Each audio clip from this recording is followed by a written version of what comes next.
Mes kërkesave të paraqitura nga protestuesit para kryeministrisë, njëra spikat mbi të gjitha të tjerat nuk është dorëheqja e Edi Ramës, as qeveria teknike, dhe as ndryshimet në kodin zgjedhor. Është propozimi për kufizimin e mandatit të kryeministrit në jo më shumë se 2 mandate gjatë gjithë jetës së një individi. Në pamje të parë duket si një ndryshim kushtetues. Në realitet, është një goditje drejt për drejt dhe modelit politik që ka dominuar Shqipërinë për më shumë se 3 dekada. Nëse një rregull i tillë do të ishte vendosur vite më parë, sot as Edi Rama dhe as Ali Berisha nuk do të ishin më protagonistët kryesor të politikës shqiptare. Të dy bashkë kanë dominuar jetën politike të vendit për më shumë se 30 vjet, duke u kthyer në figura që kanë përcaktuar pothuajse çdo betejë elektorale, çdo krizë dhe çdo zhvillim të madh politik. Pikërisht këtu qëndron rëndësia e kësaj kërkese.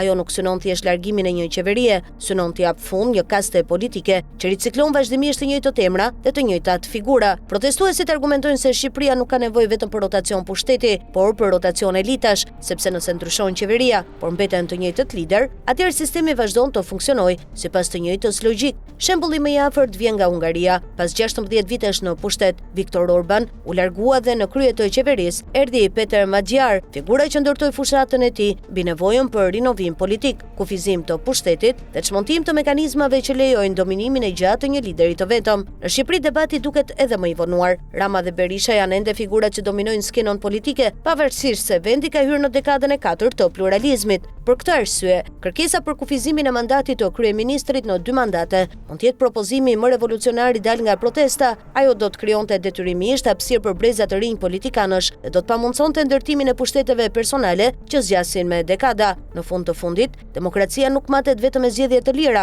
matet edhe me aftësinë për të prodhuar lider të rinj. E ndoshta për herë të parë pas shumë vitesh, protestuesit kanë hedhur në tavolinë një ide që prek rrënjën e problemit politik shqiptar, jo thjesht kush qeveris, por sa gjatë mund të qeverisë.